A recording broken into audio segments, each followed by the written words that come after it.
nuestro jueves, que empezamos nuestro quinto año ya de conferencias.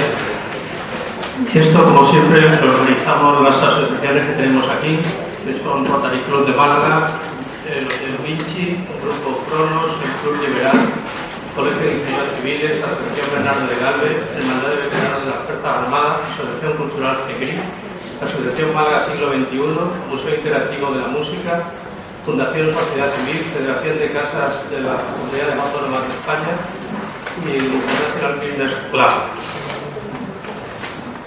Hoy, sin duda, vamos a disfrutar de nuestro conferenciante Manuel Jiménez Muñoz, y de ahí que no hayamos tenido sitio para tener aquí a todo el mundo que quería estar.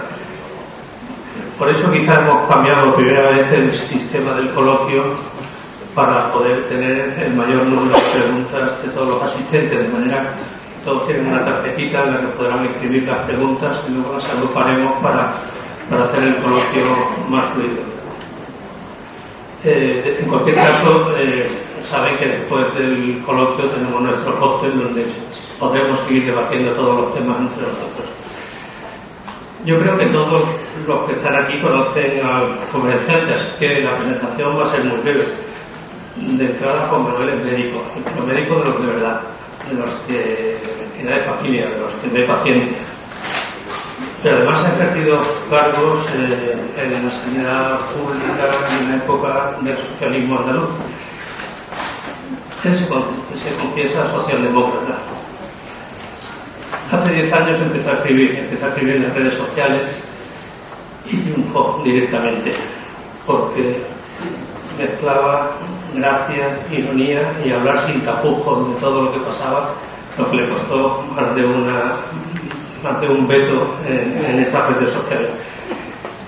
Y hasta que en 2017 publicó su primer libro, La flor de los Celindos, libro que tuve el honor de presentarle y libro que me emocionó hasta las lágrimas. Y en él contaba la historia de su Alsacia natal, Anilla Taciturno, pueblo colindante, desde la época del caciquismo, que yo había oído hablar de ella pero desconocía en su profundidad, hasta el final de la Guerra Civil Española. Además de eso, he escrito otra serie de libros, 3 libros más: Sangre de Sierra Bravas, Los Códigos de Fray Moreno y Libertad Invisible. Y de pronto este año nos sorprende con este nuevo libro de la Guerra Civil Española y la madre que nos perdió.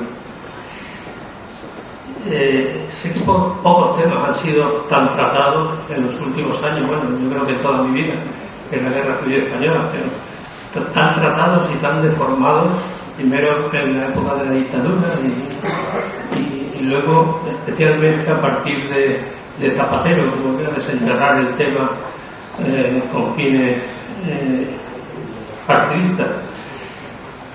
Yo creo que este libro debía ser de lectura obligatoria para todos los españoles. El título de hoy es la desmemoriada memoria de la memoria histórica.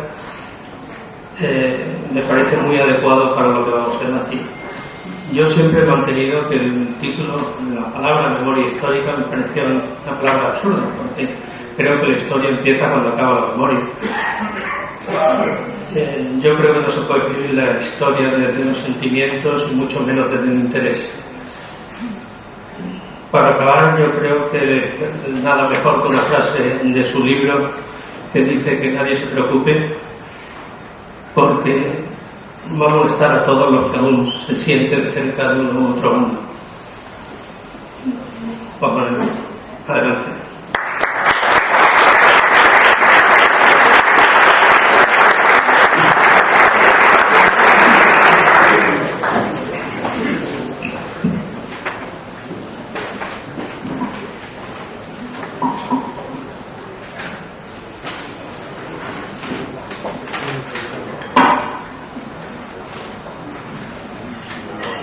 Buenas tardes,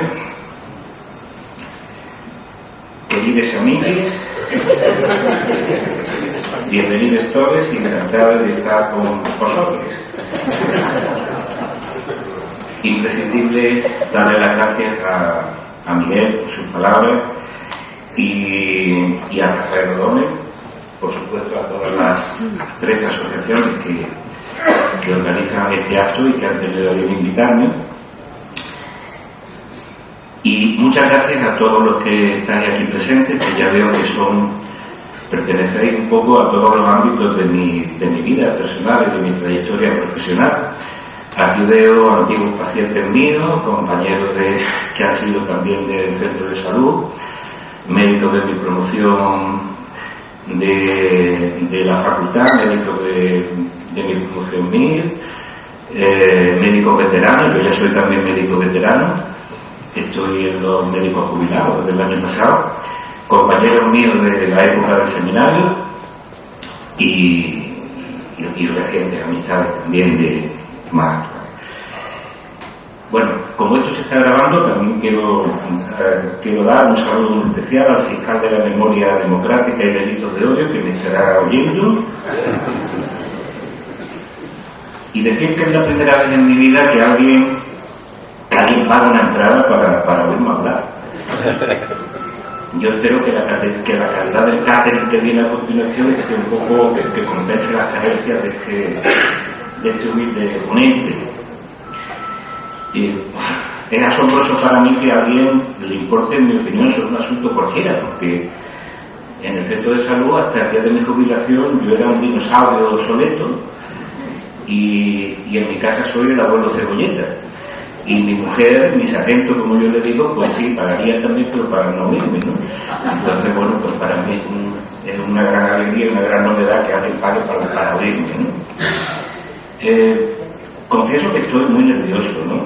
Sobre todo porque a la dificultad que extraña enfrentarse a un auditorio tan amplio y me consta que tan bien informado de las cosas, pues se une también la autocensura que padecemos, ¿no? Una autocensura obligada, pues incluso en lo tocante a chistes y chascarrillos, ¿no? Hoy, por ejemplo, para mí sería imposible decirle a una mujer que está en un tren, porque podría interpretarse que tiene un retraso importante.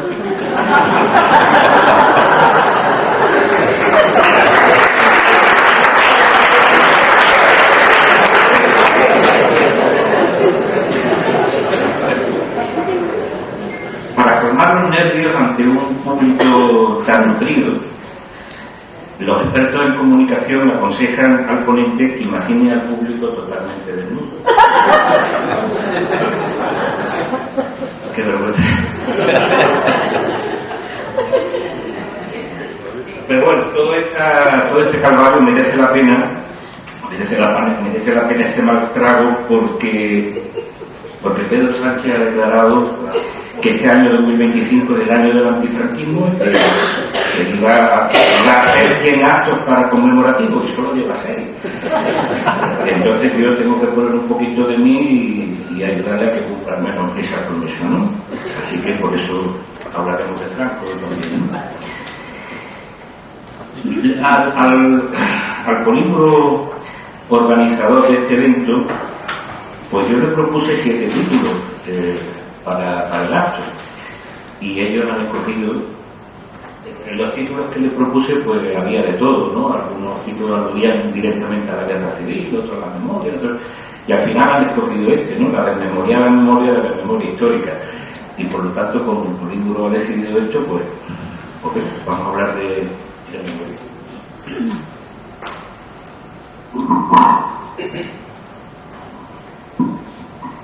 Claro, que dicen que esto es apretar, ¿no? El 27 de agosto de 1936, apenas 40 días después del alzamiento de parte del ejército español contra la Segunda República, en el pueblo de Fuente de Andalucía, que está en la sierra de Sevilla, un pueblecito pequeño, de pocos habitantes, ocurrió una cosa, y ocurrió lo siguiente. En este pueblo, tras la sublevación militar, ahí no hubo ningún problema, ninguna pelea, ningún conflicto ni nada, porque directamente las tropas de Teibo de Llano se adueñaron de toda esa zona de Sevilla y ahí no hubo tiros ni hubo nada. Pero el 27 de agosto entró una centuria falangista en Fuerte de Andalucía y mandó salir a todas las personas de sus casas a la plaza, y allí, bueno, pues esa centuria falangista pues los dejó, lo insultó, tal, pero bueno, no hubo nada más. Y a continuación escogieron a 5 niñas, a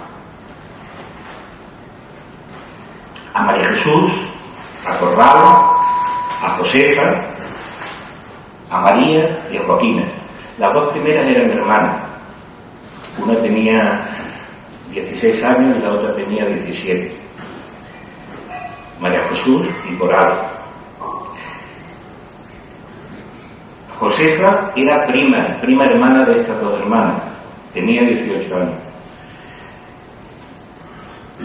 María era una amiga de ellas también, y Joaquina era la única que tenía más de 21 años, que era la edad a partir de la cual en el año 1936 se consideraba la mayoría de edad. Tenía 22 años, era la mayor. Todas las demás eran menores de edad. La centuria falangista la montó en una camioneta, llevaban una camioneta, la escogieron posiblemente porque eran las más guapas, porque estas niñas no habían hecho nada, quizás muchas de ellas servían en las casas de los señoritos de por allí, y alguna había tejido una bandera republicana y nada más, no tenían edad para haber hecho nada. Se las llevaron en la camioneta a pocos kilómetros a un cortijo que se llama el Agua 8, un cortijo vacío, abandonado. En el cortijo las obligaron a hacerles de comer, las obligaron luego a servirles la comida, después las torturaron, después las violaron y después las enterraron en una fosa cuyo lugar pues no se ha sabido hasta que yo empecé a escribir este libro de la Guerra Civil en el mes de noviembre del año pasado. Bien, eso pasó en Sevilla en agosto del 36. Justo ese día, el mismo día que pasó este suceso, el 27 de agosto, lejos de allí, en Barcelona capital, las milicias del PUM, el PUM era el Partido Obrero de Unificación Marxista, era un partido marxista, trotskista, fundado por Andreu Nin, pues las milicias del PUM andaban detrás de la superiora general de las carmelitas de la Caridad. Esta madre superiora se llamaba Apolonia Lazárraga, tenía 69 años y andaba por Barcelona vestida de seglar, no de monja, y se encargaba de ir a las distintas casas donde las hermanas, o las monjas de la Caridad, estaban escondidas, porque Barcelona estaba en manos del Frente Popular, ¿no? Y ella pues actuaba un poco de enlace para que no le faltara nada, y andaba por Barcelona, pero las milicias del PUM la seguían y dieron con ella. La detuvieron y la llevaron a la famosa checa de San Elías. La checa de San Elías es una de las checas más terribles que hubo en España. En España hubo checas en 3 ciudades nada más, en Valencia, en Barcelona y en Madrid. La checa de San Elías de Barcelona, casi todo el tiempo que duró fue la FAI, los anarquistas de la FAI los que se encargaban de gestionarla. Luego pasó al Partido Comunista, pero casi todo el tiempo fue en la FAI. En esta época era la FAI. Y entonces se llevaron allí a Apolonia Lazárraga, el que gestionaba aquello, el que partía el bacalao allí en la checa San Elías, era un tal El Jorobado, ¿no? Lo conocían como El Jorobado.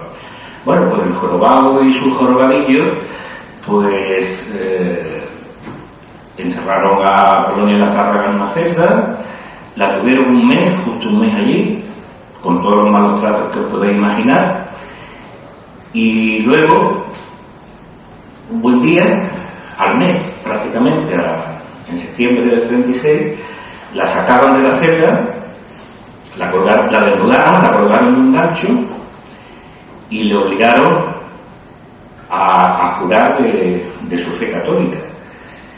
Y ella dijo que no. Y como dijo que no, pues así colgada como estaba en un gancho, cogieron un serrucho y con el serrucho la fueron cortando en vivo a trocitos. Yo creo que solo aguantaría un par de cortes porque probablemente se desmayaría y moriría desangrada al primero, segundo o tercer corte. Pero la cuestión es que la descuartizaron por completo, le hicieron cachitos pequeños y allí en la misma checa de San Elías, aparte de un horno crematorio, tenían todos los preparos allí, aparte de eso tenían unas pocillas donde criaban los cerdos y los cachitos de la monja Polonia pues se los echaron a los cerdos. Y al cabo de un tiempo, cuando mataron a los guarros, me refiero a los cerdos, no a los de la FAI, pues le echaron los restos, le echaron la comida, como digo, a los cerdos y al cabo de un tiempo mataron a los guarros y hicieron chorizo. Y los chorizos los vendían por la Barcelona capital, iban por los bares, la gente de la FAI, y eso se llamaba los choricitos de monja. Los choricitos de monja. Bien, prácticamente con lo que acabo de contar ya podría terminar hoy mi relato, porque la memoria democrática no es más que esto que he contado. La memoria democrática ha existido en todas las épocas de España, en todos los países y en todos los lugares. Todo el mundo ha tenido sus memorias democráticas.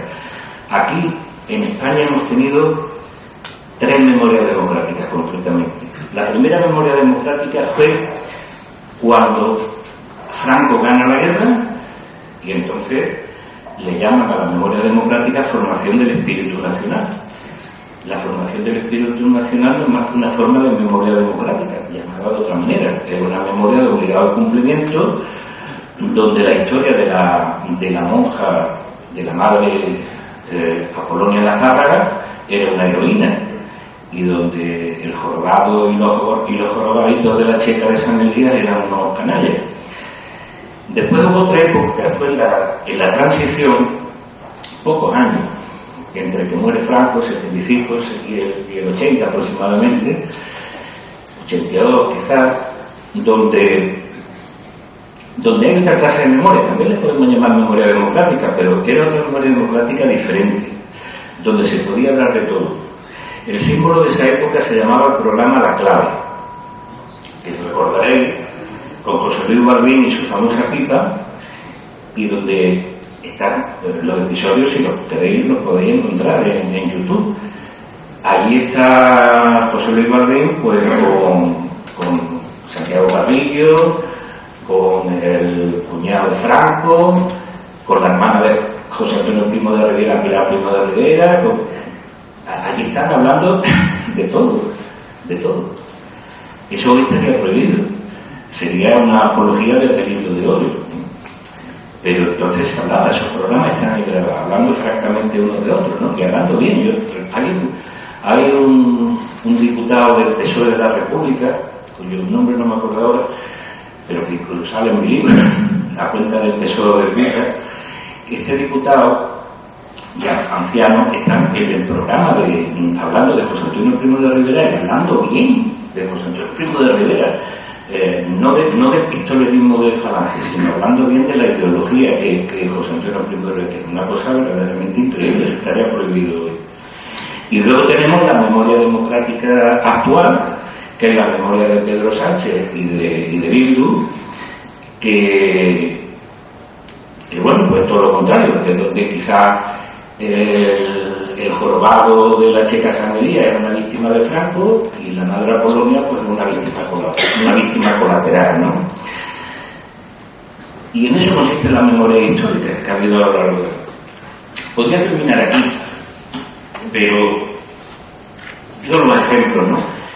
Pero no, me gustaría también hacer una loa del pene. Hay 2 clases de pene. Está el pene republicano y el pene fascista.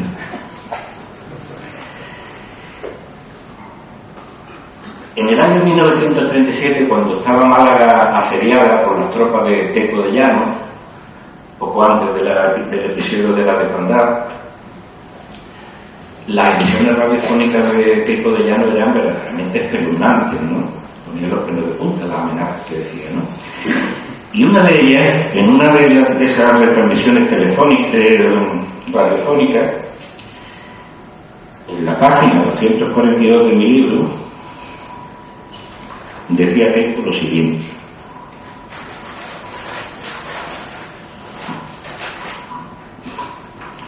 decía así: nuestros valientes legionarios han enseñado a los cobardes rojos lo que significa ser hombres, y de paso también a las mujeres de los rojos. Después de todo, estas comunistas y anarquistas se lo merecen. No han estado jugando al amor libre, ahora por lo menos sabrán lo que son hombres de verdad y no milicianos maricas. Esto es una exaltación del pene fascista como fuente de dicha para los beneficiarios republicanos, que no es ni más ni menos que justificar la violación como arma de terror en la guerra, ¿no? Y eso no pasaba nada con la memoria democrática llamada formación del espíritu nacional en la época franquista. Pero es que luego en el año 2008, en plena movida ya de la memoria histórica y toda esta marimorena, en el diario El País, Almudena Grande escribió lo siguiente. Almudena Grande, escritora. Se refería a la Madre Maravilla, que era una de las tantas monjas que fueron asesinadas, ¿no?, en la Guerra Civil. Dice: ¿imaginan el goce que sentiría la monja al caer en manos de una patrulla de milicianos jóvenes, armados y sudorosos? El no lo he hecho yo por mí, está escrito así en la columna del País. Bueno, esa broma macabra que solo el escritor Antonio Muñoz Molina, en una columna que publicó 2 días después, también en El País, le afeó solo Antonio Muñoz Molina, eso se quedó así. Y no es ni más ni menos que la exaltación del pene miliciano, del pene republicano, para goce de todos los fascistas, de todas las mujeres fascistas, ¿no? Por lo tanto, es exactamente igual que lo que Queipo decía en 1937. Queipo tuvo un premio por decir tales cosas, y es que lo enterraron en la iglesia de la Macarena de Sevilla, de donde afortunadamente ya ha salido. Pero Almudena Grande también ha tenido otro premio, y es que le han puesto el nombre de una estación de tren en Madrid. Y esa estación todavía no ha cambiado de nombre. Bien, y como estamos hablando de memoria, pues vamos a hablar de memoria, pero de verdad. Hay 4 clases de memoria. Si queréis quedaros con esto, como resumen de la charla, pues sería para mí suficiente. Hay 4 clases de memoria. Está la memoria personal, la memoria colectiva, la memoria histórica y la memoria democrática. Esas son las 4 historias que hay. La memoria personal es la auténtica memoria. Es una memoria que solo tienen los animales vertebrados. No lo tienen ni los invertebrados ni las plantas, ni ningún otro ser vivo del planeta Tierra. Y lo tienen los vertebrados porque son los vertebrados los únicos que tienen una estructura cerebral que se llama el hipocampo. El hipocampo es como una habichuela, tiene el tamaño y la forma de una habichuela, y hay 2, uno en el hemisferio derecho y otro en el hemisferio izquierdo. En el hipocampo, lo que recogemos de los sentidos, de la vista, olfato, gusto, tacto y algún otro sentido más que hay, todo eso va a parar al hipocampo. Y en el hipocampo se asientan como recuerdos. Son los recuerdos inmediatos, los recuerdos recientes. Por eso los pacientes con Alzheimer, lo primero que pierden son los recuerdos recientes, porque lo primero que se les estropea es el hipocampo. Pero el hipocampo tiene conexiones con el resto de la corteza cerebral. Unas conexiones difusas y todavía no bien entendidas, pero lo más importante es que en esas conexiones esos recuerdos recientes se envían. Y en esas zonas cerebrales del corte, allí pasan varias cosas. Una, que se sedimentan, y son los recuerdos que al final, valga la redundancia, los recordaremos cuando pasen los años. Son los recuerdos a largo plazo. Pero además son donde se editan los recuerdos, porque los recuerdos se editan. Incluso donde se crean nuevos recuerdos falsos que nunca se hicieron. Editar una foto, ¿sabéis lo que es, no? Es ponerse más labios, más culo, más tetas, ¿no? Pues editar los recuerdos es exactamente igual. Normalmente es hacer agradable algo que fue desagradable y luego cuando lo recuperamos lo recordamos de otra manera. Por lo tanto, la memoria personal es necesariamente incompleta y necesariamente falsa. Y además no es unánime. Es decir, 2 testigos de un mismo hecho, 5 testigos de un mismo hecho nunca lo contarán igual. Cada uno recuperará sus recuerdos de determinada manera, tal como los editó, y lo contará a su manera. Incluso físicamente, la teoría de la relatividad de Einstein dice que no existe la simultaneidad de los sucesos. Eso es muy importante. Eso está demostrado experimentalmente. Si yo tiro aquí una piedra y la piedra cae y al mismo tiempo un gato maulla, todos los que estamos aquí entenderemos que la piedra y el maullido del gato han sucedido a la vez.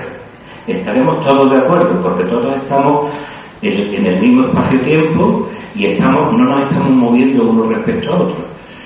Pero si hubiese un espectador que se estuviese moviendo a una gran velocidad hacia allá, vería primero que la piedra ha caído primero y al rato ha maullado el gato. Y si hubiese un espectador que se acercara a gran velocidad hacia acá, lo que vería era que primero ha maullado el gato y luego ha caído la piedra. Eso es así, no es una fantasía ni de ciencia ficción. Así funciona la naturaleza. No nos damos cuenta porque nos movemos a velocidades relativamente bajas. Todos creemos estar de acuerdo, pero ni siquiera la naturaleza funciona así, no existe la simultaneidad. Por lo tanto, la memoria personal es transferible, la podemos transferir mediante el habla, mediante la escritura, mediante la gesticulación del lenguaje de los sordos, es falible, como hemos visto, y solo la tienen los animales vertebrados. Se hizo un experimento se ha hecho un par de veces en relación al 23F. Si recordamos al 23F, yo creo que todo el mundo hasta recuerda dónde estaba, ¿no? Cuando Tejero entró en el Parlamento y los tiros y todo eso, ¿no? Digo, todos los que tenemos una cierta edad. Bueno, pues se preguntó a miles de españoles. Eso lo hicieron unos psicólogos, utilizando una empresa de encuesta y tal. Se preguntó a un montón de españoles que si recordaban haber visto la noche de los tiros, la noche del 23F, si recordaban haber visto toda esa escena en televisión. Y más del 90 y tanto % dijo que sí, que lo recordaba perfectamente. Y es imposible, no lo podían recordar porque esas imágenes se emitieron al día siguiente, ¿no? Esa noche había conexiones de la radio y todo eso, luego salió el rey también y tal, pero no hubo imágenes de Tejero pegando tiros en el Congreso, ni hubo zancadillas a don Manuel el Gutiérrez Millán. Todo eso lo vimos al día siguiente, pero tenemos ese recuerdo, y lo tenemos porque evitamos los recuerdos, precisamente por eso. Por lo tanto, la memoria personal, como he dicho, no es más que un proceso eléctrico y químico, un proceso electroquímico que se da en el cerebro, que es propio de los vertebrados. El origen es mecano-cuántico, pero no me voy a meter en eso. Se ubica fundamentalmente en el hipocampo y se difunde hacia áreas del neocorte. Por eso es falible, porque editamos los recuerdos, y por eso no es unánime, porque los testigos difieren. Hemos hablado de la memoria personal, ahora vamos a hablar de la memoria colectiva. El futuro te necesita, el pasado no. Es una frase anónima, pero que yo la recojo en mi libro y me parece muy importante. Hay otra frase, una segunda, que es de Felipe González, que la dijo el año pasado.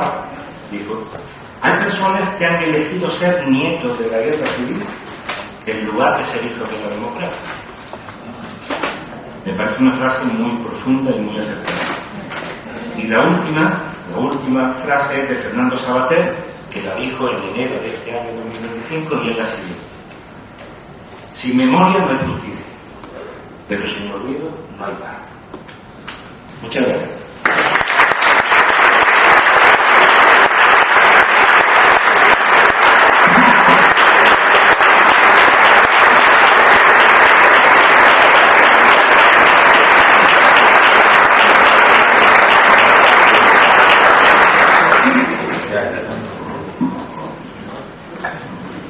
Bueno, en primer lugar, darle las gracias a Juan Manuel por la charla que nos ha dado. Ha sido fantástica.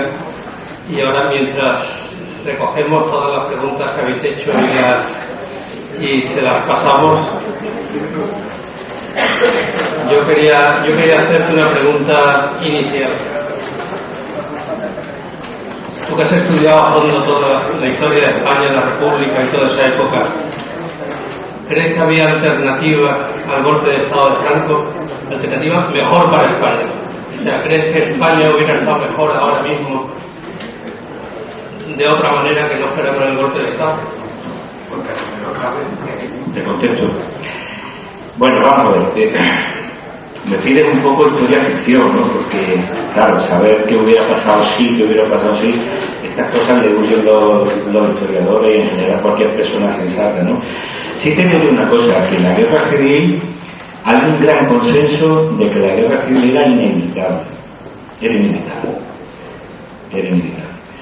No hay más que ver los periódicos de esa época, no hay más que ver las cosas que se decían en el Congreso de los Diputados, no hay más que ver los 500 y pico muertos que hubo entre las elecciones de febrero del 36 y el alzamiento de Franco y de Mola en julio. Es decir, no hay más que ver eso y eso es inevitable.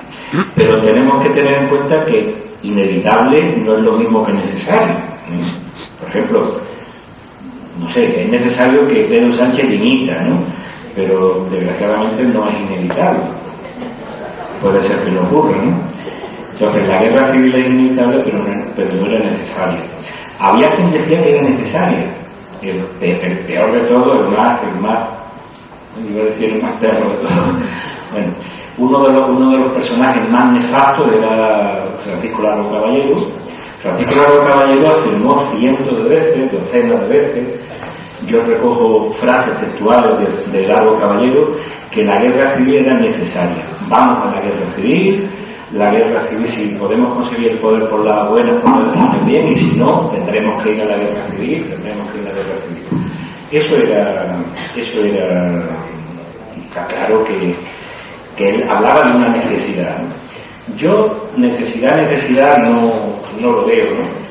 Pero sí hay unas palabras que me gustaría, por ejemplo, decir de una cosa que Manuel Azaña dijo en diciembre del año 1938. En diciembre de 1938 la batalla del Ebro ya se había perdido por los republicanos y ya no quedaba nada, quedaban unos restos ahí del ejército que, bueno, pues que ahí un poco por hacer el paripé y hacer un favor a Stalin, ¿no? Para que ver si empezaba la Segunda Guerra Mundial, que todo el mundo sabía que iba a empezar, ¿no?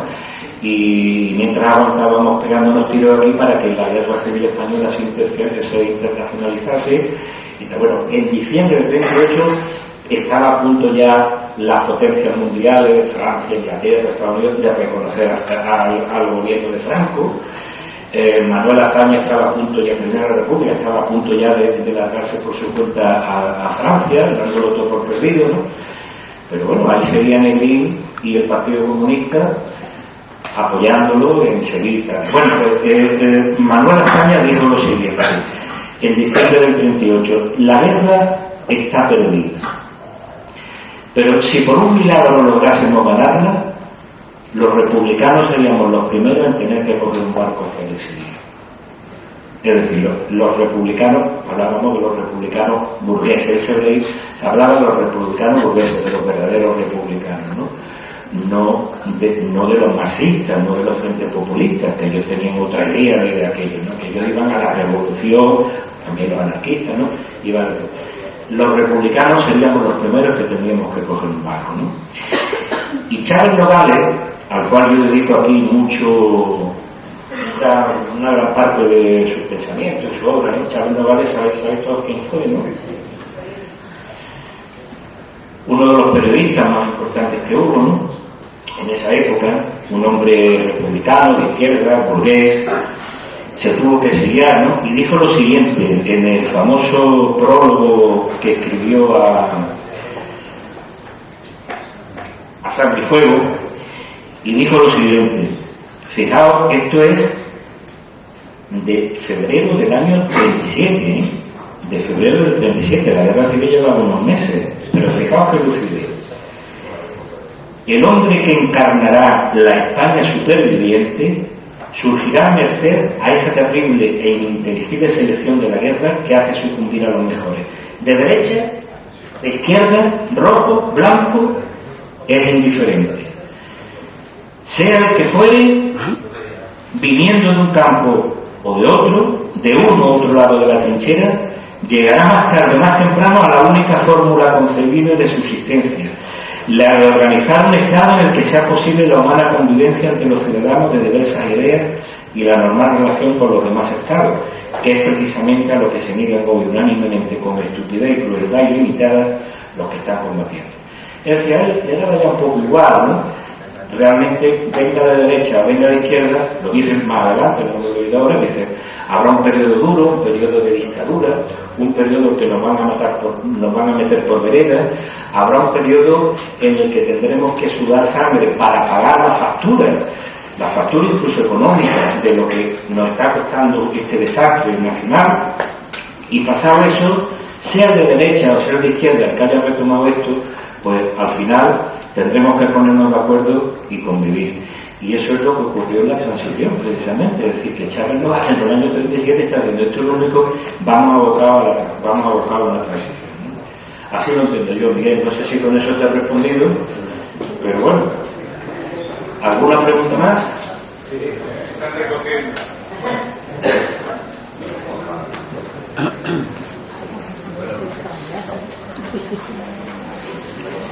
El polígono ha seleccionado ya.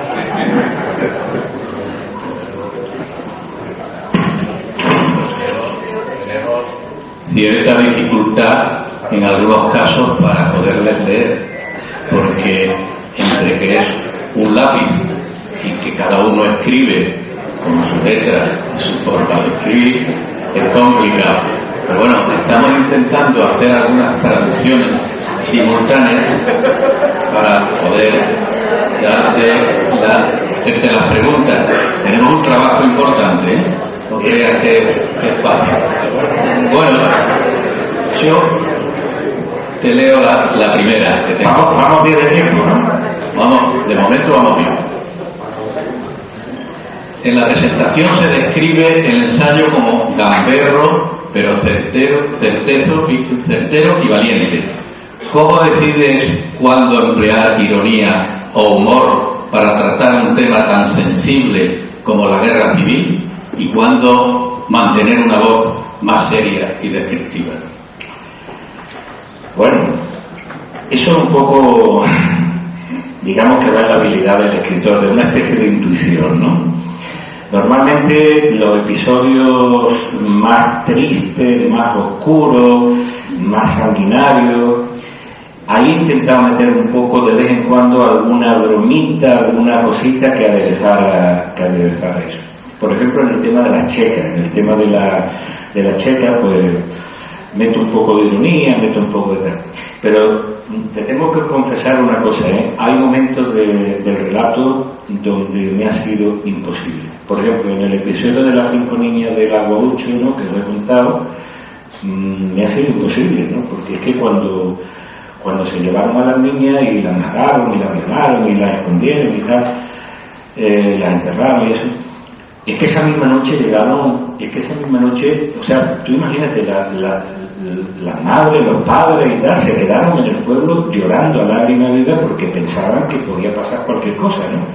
Pero es que por la tarde, por la noche, llegaron, la misma camioneta en la que se lo habían llevado a las niñas, llegaron con los fusiles puestos, la centuria falangista que se la llevó, llegaron con los fusiles en alto y en la punta de los fusiles las bragas y los sujetadores de las niñas, y por las calles borrachos como iban diciendo: hoy hemos comido carne fresca. Imaginaos esos padres cómo se sentirían en el interior de las casas, ¿no? Y cómo se sintieron durante todos estos años que no han podido averiguar dónde estaban los cadáveres. Entonces, bueno, hay momentos en los que tienes que ser serio, y hay momentos en los que puedes admitir y puedes meter alguna broma y alguna. He metido muchas, Yo digo que un ensayo gamberro, sí, cuando digo que es un ensayo gamberro, bueno, es un ensayo novelado, una novela ensayada, ¿no? Una mezcla ahí mezcla un poco de género, ¿no?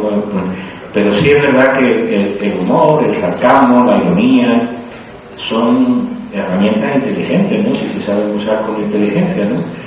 Y lo que hay que intentar es no meter la pata, no bromear de cosas que no se pueden bromear y hacer las bromas cuando buenamente se puede. Y eso es intuición, ¿no? Bueno, una pregunta del público. Dice que la transición supuso una gran alegría porque fue una reconciliación tanto tiempo retrasada. ¿Quién ha destruido su espíritu? ¿Serán los mismos que provocaron la guerra? En mi opinión sí. No me voy a dar con rodeos en eso, yo creo que hubo un periodo muy bueno entre el año 80 y el año 90 o 95 incluso, en el cual me parece que había muchas cosas de estas un poco enterradas, ¿no? Salidas, ¿no? Enterradas no es la palabra quizás que tenía que haber usado, ¿no? También había muchas personas que necesitaban, como los padres o los abuelos, los descendientes, ¿no?, de estas niñas del Aguabucho, necesitaban saber dónde estaban sus cadáveres escondidos, ¿no? Se ha llegado a saber. Creían que estaban en un pozo, tal y que cual, habían unas cartas, no las encontraron, y al final estaban en la misma finca del Aguabucho, en un pozo que habían cavado aparte, y se han recuperado los 5 cadáveres, se han hecho las pruebas de ADN, y se sabe que son ellas, que son las 5 niñas que se llevaron.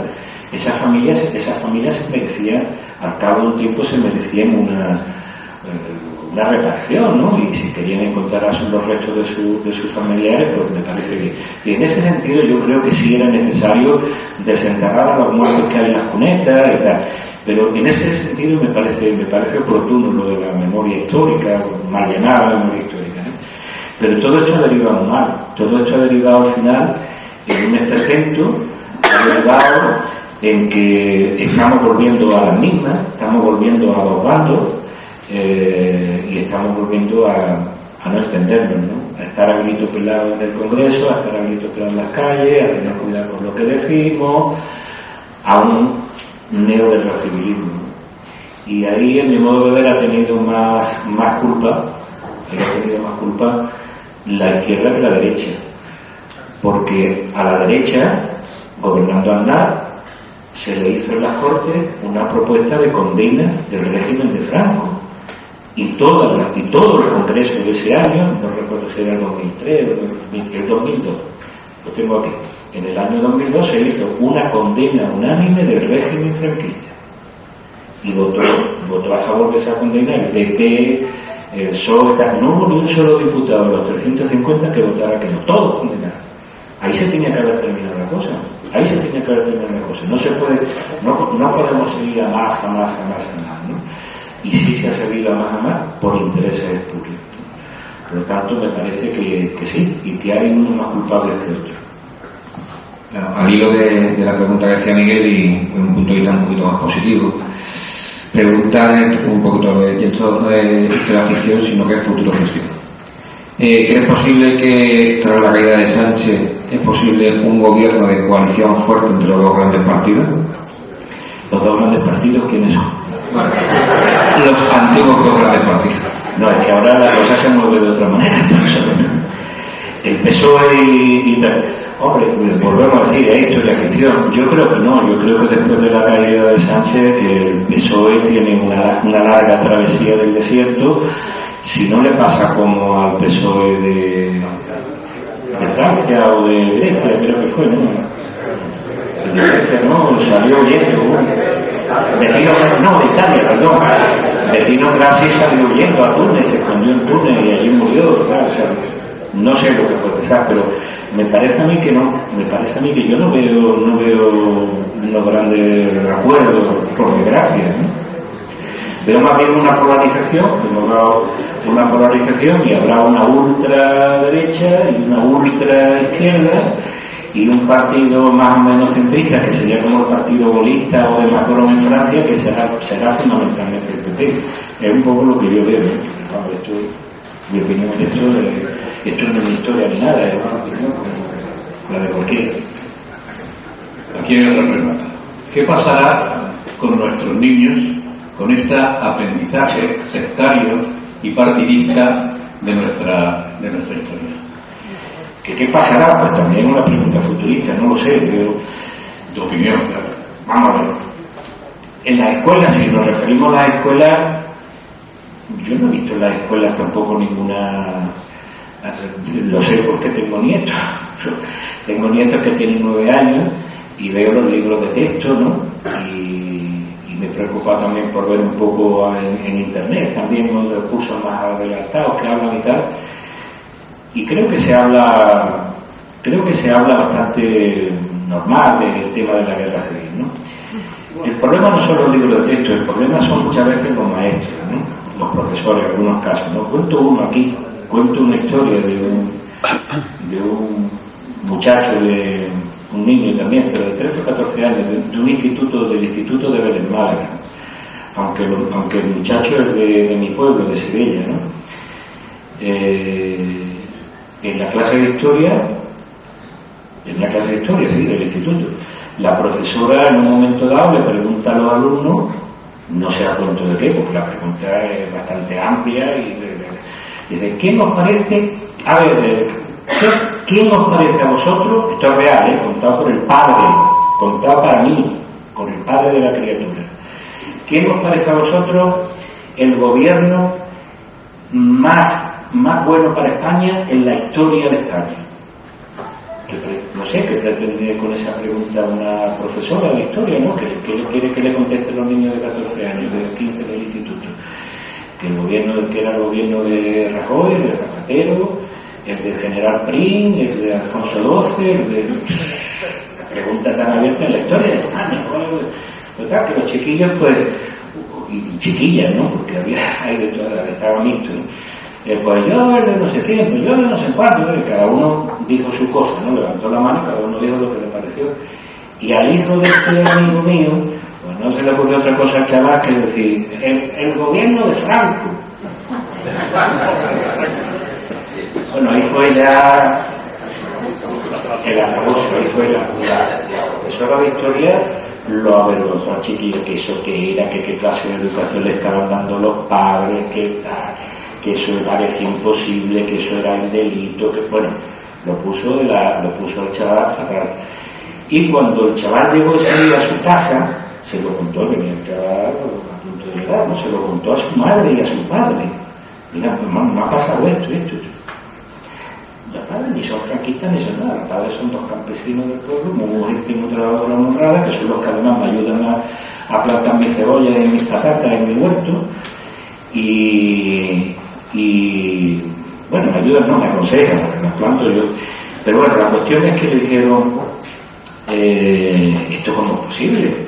Mañana mismo estamos allí en Vélez a hablar con la veterana, a ver quién es esto, tal, ¿cómo es posible esto? Ni son franquistas, ni son nada, más que charlar. Pero no hizo ni falta que fueran a Vélez, ¿eh? No hizo falta que fueran al instituto, porque pocos minutos después de esa conversación con el chaval le sonó el teléfono móvil a la madre. Cogió el teléfono móvil, hola, ¿qué tal? Mire, soy la profesora de fulanito, ¿no? profesora de historia, para decirle esto, que parece mentira, que esto, que qué vocación le están dando a ustedes. Fuera del horario laboral, ¿eh? Estamos hablando de una profesora que ya en frío, desde su casa, fuera del horario laboral, llama para echarle una regañina a mi madre porque el hijo le había dicho delante de la madre, por mejor. Bueno, tanto así que ya colgaron el teléfono y al día siguiente se presentaron la madre y el padre allí a averiguar qué era eso, qué era lo que había pasado y que quién era ese. No, mire, es una profesora sustituta. Lleva aquí no sé si llevo 2 meses, pero ella no trabaja aquí, tú hasta ayer precisamente. Pero esta está medio loca, esta te podemos, ya estaba todo explicado, ¿no? Entonces muchas veces el problema no es de los libros de texto, el problema es de si hay fanáticos que entran en la educación, ¿no? Y pueden hacer eso. No sé lo que puede hacer nuestro niño, no lo sé. Yo creo que es cosa de que se eduquen en la familia, que no dejarlo todo a la luz de los sistemas educativos y que la familia pues intervenga en lo que tiene que intervenir, ¿no? Que no es solo, no se trata de que los niños sepan mucha matemática y mucha filosofía del derecho, sino que lleven una base desde su propia domicilio. Aquí otra pregunta que dice que por qué la derecha está tan callada en la memoria histórica. ¿Es solo por no reabrir la herida o porque teme sacar más historias en contra? ¿No sería necesario un contraataque? No, yo creo que no es necesario ningún contraataque de nada. Yo creo que es necesario que nos calmemos todos, que nos tomemos todos una tila y rebajemos un poco el tono, ¿no? Yo vuelvo a decir, es que ya se ha condenado el régimen franquista, ya se ha condenado y se ha condenado en el Parlamento Español, que es donde hay que condenarlo, y se ha condenado por todos los partidos, por 350 diputados, 350, ¿no? Entonces no creo que haya que ir pidiendo perdón por nada más, ¿no? Pero sí es verdad que hubo un error, a mi modo de ver, ¿eh?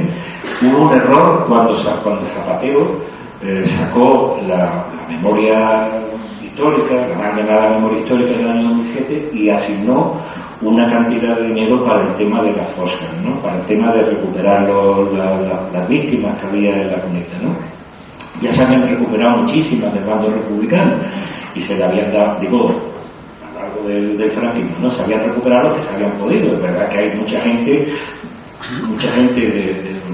de derecha que siguen enterrados en sitio y no sabemos dónde. La madre Apolonia Lizárraga, evidentemente jamás vamos a saber dónde está porque se la comieron los cerdos, ¿no? Casos así tenemos de todo, ¿no?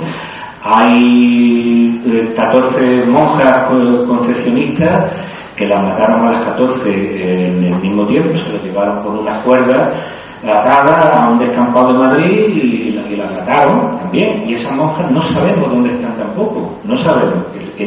Los gobiernos de Franco hicieron cata y buscaron activamente a los suyos, y a estas monjas las buscaron y no las encontraron, no saben dónde están. Es decir, que en las cunetas todavía hay gente, las cunetas entre comillas, ¿no? Hay gente de todas las clases y colores, ¿no? Bueno, ahí tenemos el caso de nuestro poeta Lorca, ¿no? Tampoco sabemos que lo mataron, pero no sabemos dónde está. Hay casos de todo, ¿no? Pero el problema es que a unos se les ha buscado, se les ha honrado y a otros no. Entonces yo creo que fue un error de los gobiernos de Rajoy de no seguir ese camino de buscar, de restañar esa herida. Porque ahí, aparte del tema moral y que no tal y cual no dice más o menos bien, se le dio una baza, se le dio argumentos, no decir, mira, pues no has buscado, no has hecho esto, no has hecho esto. Y yo creo que fue un error estratégico también, ¿no? Pero no creo que haya ni que pedir ya perdón por cosas que los nietos no son responsables de lo que hicieron los abuelos o los bisabuelos. Y no creo que haya que pedir perdón ni que haya tampoco que armarse para contestar más y ser más agresivo que el otro. Yo creo que tenemos poco que calmarnos, ¿no?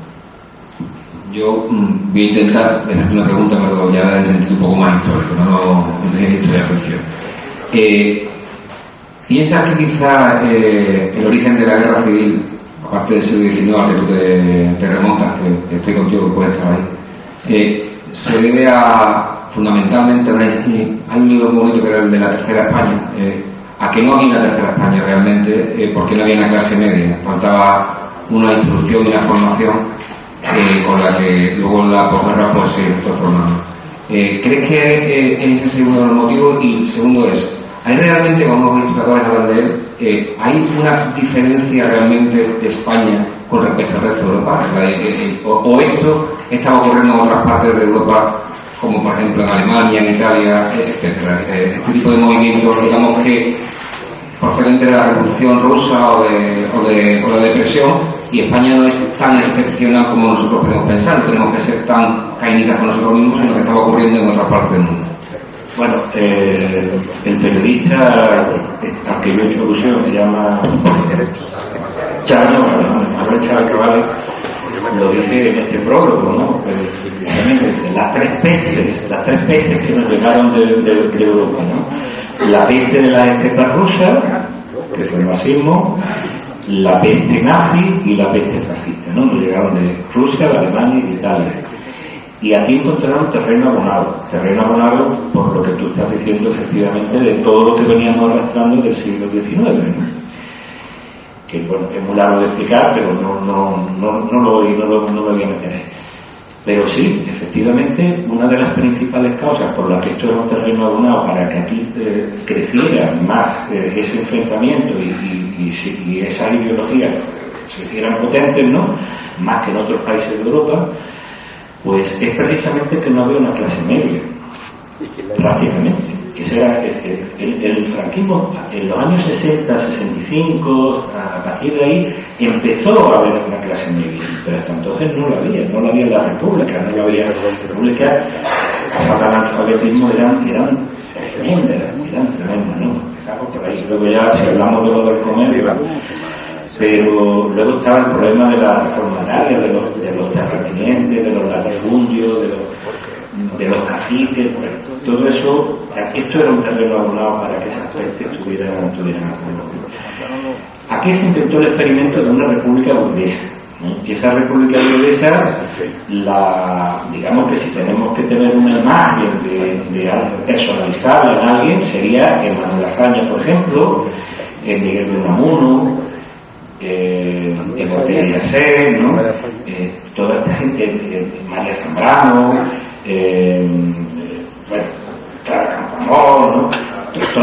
Todas estas personas y personajes tenían un prestigio académico tremendo, tenían las cosas muy claras, no podían estar equivocados, ¿no? Pero ellos sabían que había que hacer una reforma agraria, el tema de la enseñanza, pagarle a los maestros de escuela convenientemente, campaña de alfabetización, el divorcio, que no fuera obligatorio el matrimonio eclesiástico, una serie de reformas que había que abordar por parte de la República, entendiendo como una república burguesa, ¿no? Dicho sea lo de burguesa, naturalidad, ¿no? Ya estamos hablando de derecha y de izquierda, ¿no? Entonces, ese republicanismo que había de derecha y de izquierda, cuidado, que estaba el republicanismo de izquierda era, por ejemplo, la Azaña, ¿no? Pero el republicanismo de derecha también existía, era el del bigote, del escándalo de Alejandro de Rúa, incluso Alcalá Zamora, ¿verdad? Alejandro de Rúa, Alcalá Zamora, eran republicanos de derecha. Si para ser republicano lo único que se necesita es pensar que la mejor forma de Estado para tu país es que no hay un rey, que no se hereden los cargos de jefe de Estado, ¿no? Ya está, ¿no? Luego dentro del republicanismo lo hay de derecha y lo hay de izquierda. Y esta gente, estos republicanos, tenían muy claro esas cosas, ¿no? La pena es que eran balas contadas, es que eran personas que no tenían detrás una masa, como la tenía la CNT, como la tenía la OGT, como la tenía el PSOE, como la tenía al principio el Partido Comunista, tampoco eran 4 gatos, pero luego sí fueron muy importantes, ¿no? Entonces, si tú tienes una élite intelectual, pero que no está seguida de una masa de personas, pues realmente no tienes nada, ¿no? Lo que tienes son turbas revolucionarias. Eso es lo que yo creo.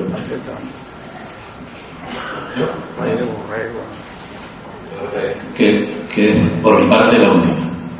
¿Qué libro o historiador piensas que que ha abordado mejor la guerra civil española? Es que eso, yo más bien hay algunos historiadores que os podría decir que no me parecen demasiado serios ni demasiado imparciales, ¿no? Sería más fácil decir, inventar esos nombres, que no lo voy a hacer, porque entiendo que cada uno también tendrá sus favoritos, pero luego decir que esto un poco es inevitable, ya lo hemos visto antes, ¿no? La memoria histórica no es más que historia, pero la historia es algo que no es ni de obligada creencia, ni es infalible, y que tiene sesgo, ¿no? Tiene el sesgo del propio historiador, el sesgo del oyente, es decir, es verdad que hay historiadores que tiran más para un lado, tiran más para otro, ¿no? Hombre, a mí personalmente pues me gusta Paul Presto, me gusta Stanley Heppen, esos son los clásicos, ¿no? Álvarez Carrillo ha escrito unas cosas muy interesantes últimamente, el libro de 1936, Violencia y fraude en las elecciones generales, ¿no? Está muy bien escrito. No es que me haya hecho a mí, yo sigo teniendo mis dudas. Él ahí plantea claramente que las elecciones del 36 fueron un fraude total y eso. Hay un capítulo aquí en mi libro en el cual recojo el capítulo se llama así, hubo fraude en las elecciones de febrero del 36, ¿no? Y ahí te puedes encontrar opiniones para todos los gustos, pero bueno, lo de la Álvarez Carrillo a mí me ha hecho pensar, y yo tengo mis dudas, ¿eh? Yo sigo con la duda, pero cada vez, digamos, soy un poco más, que cada vez creo que es verdad que pudo haber fraude, ¿no? Hay razones para pensarlo, ¿no? Luego, es que hay de todo, te encuentras, por ejemplo, hablando de las cifras de asesinados por Franco en el franquismo, te encuentras gente como Gabriel Jackson, que hablaba de 200.000 víctimas de Franco, no en la guerra civil, sino en el franquismo, ¿no? Que 200.000 asesinaron, ¿no? Y cuando le preguntan, cuando habla de su fuente, dice porque se le ha juntado un funcionario. Ramón Tamames hablaba de 100.000 víctimas del franquismo, no da ninguna fuente, no dice de dónde saca esa cifra, ¿no? Charles Ford, por ejemplo, hablaba de 400.000 asesinados. Y dice, y a lo largo de su texto dice que ¿por qué 400.000, no 300.000 o 20.000? Dice, porque lo sé de franquismo, ¿no? No es hasta que Santos Juliá, Weber, Anderson, Espinosa, Ledesma empiezan a mirar archivos, empiezan a mirar realmente donde tienen que mirar, donde los historiadores tienen que dudar, que es los archivos, y empiezan a hablar de 50.000 víctimas, 50.000 asesinados por Franco cuando la guerra civil estaba ya terminada, que conste que yo digo aquí en mi libro que una vez terminada la guerra, una vez que Franco ganó la guerra, cualquier asesinado, cualquier víctima, cualquier número de víctimas mayor que cero, a mí me parece una barbaridad. Eso es una opinión mía, porque yo creo que una vez que se ha ganado la guerra, lo que nos merecíamos los españoles era perdón, ¿no? Como decía Zaña, paz, piedad y perdón, y que no hacía falta matar ni a 10.000, ni a 20.000, ni a 50.000, ni a 100.000, ¿no? Esta gente habla de 50.000 y son serios en sus estudios, ¿no? Álvarez Junco, por ejemplo, habla de 40.000, lo baja a 40.000, y también es serio, de una persona que también difiere en 10.000 para abajo. Luego tenemos a Paul Presto y Julián Casanova, que en momentos distintos, en décadas diferentes, atinan en decir que fueron 30.000, bueno, 50, 40, 30, ¿no?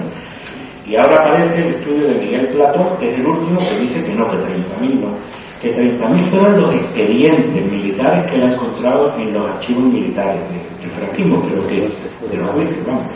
Pero que de esos 30.000, solo 15.000 fueron los fusilados, que luego los otros 15.000 se les conmutó la pena por lo que fuera, por cadena perpetua, por lo que fuera, o no, o quedaron en libertad, o lo que fuera.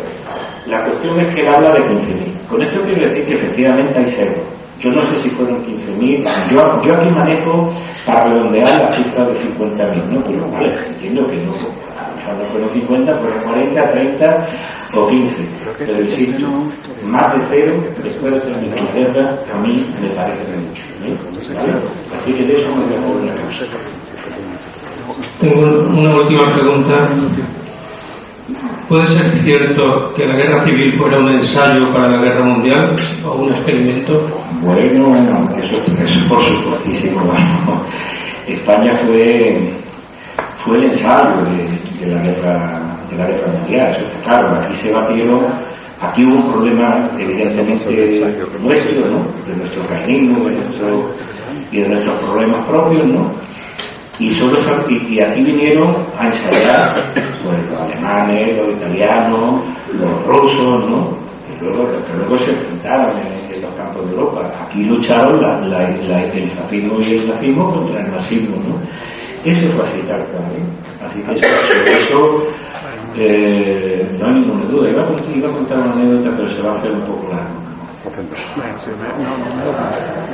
Bueno, sobre el tema histórico, ¿qué se me ha olvidado? Sobre el tema de que, no, sobre el tema, ¿qué era?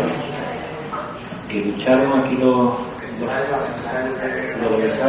sí, y era una cosa interesante, pero a ver si me acuerdo de lo que era. Otra pregunta. No, ya hemos acabado. A ver, la docena.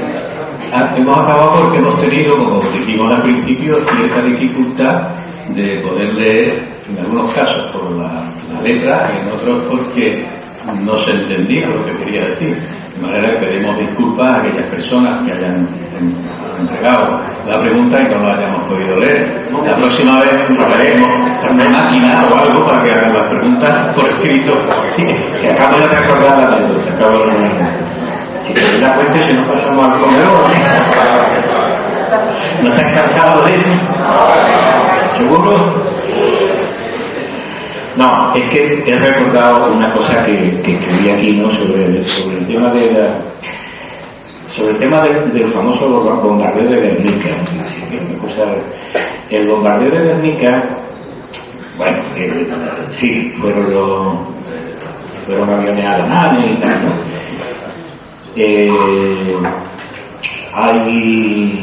Hay historiadores que dicen que eso no fue así, que el bombardeo, bueno, ya lo decía, ya fue una cosa tan vergonzosa que incluso en la época de cuando pasó, ¿no? Los pocos meses, el propio desde Salamanca, el propio Estado Mayor de Franco y tal, la propaganda de Franco dijo que no, que eso no había pasado, que eso no era así, que lo que se había intentado era bombardear un puente. No. Nadie va a bombardear un puente con bombas incendiarias y planeando por encima del mercado de la ciudad, ¿no? Si tú tiras la bomba incendiaria encima del mercado de la ciudad, tú no vas buscando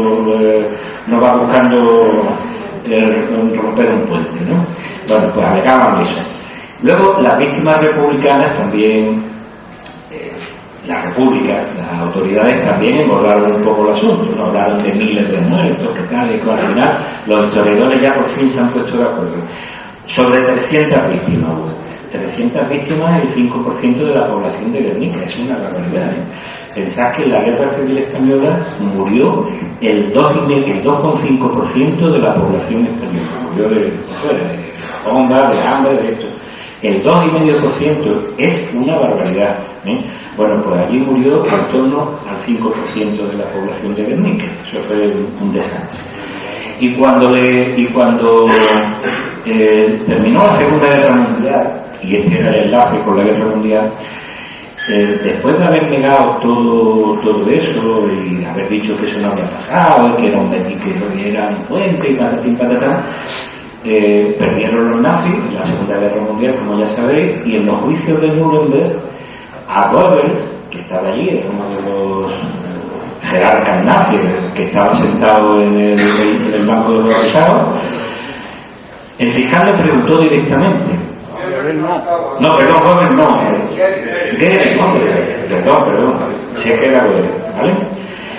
Disculpadme. A Göring, que estaba allí sentado, era el jerarca máximo que estaba, porque él se había suicidado, y Göring había sido, como ya sabéis también, el jefe de la Luftwaffe, ¿no? El jefe de la aviación nazi, ¿no?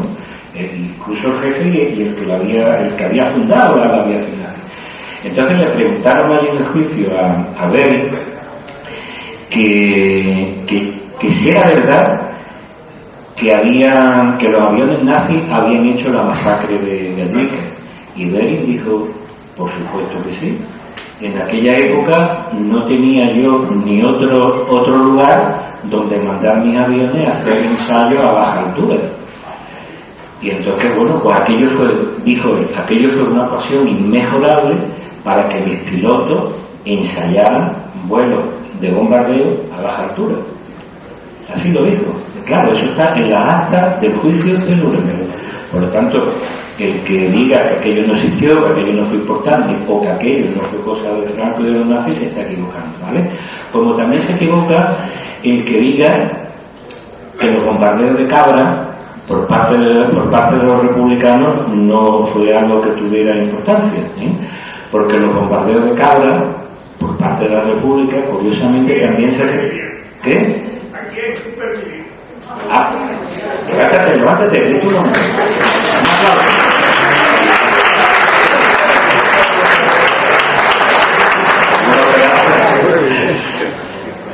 Bueno, pues que yo sepa, corrígeme porque todo eso tienes que saber más que yo.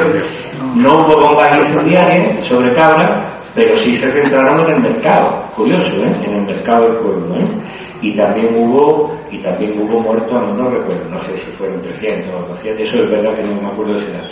Pero que no podemos poner el pie...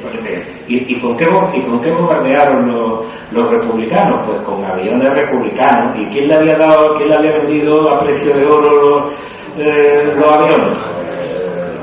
Rusia, los chatos rusos. Por lo tanto, claro que fue un campo de experimentación España en nuestra guerra, ¿Vale? Ese era el enlace que yo quería hacer de si habían ensayado la potencia que le metía. Bueno, yo creo que tenemos que darte la enhorabuena. Seguro que ha habido muchísima atención con todo lo que has expresado y por lo tanto creo que ahora es el momento de aplaudirlo.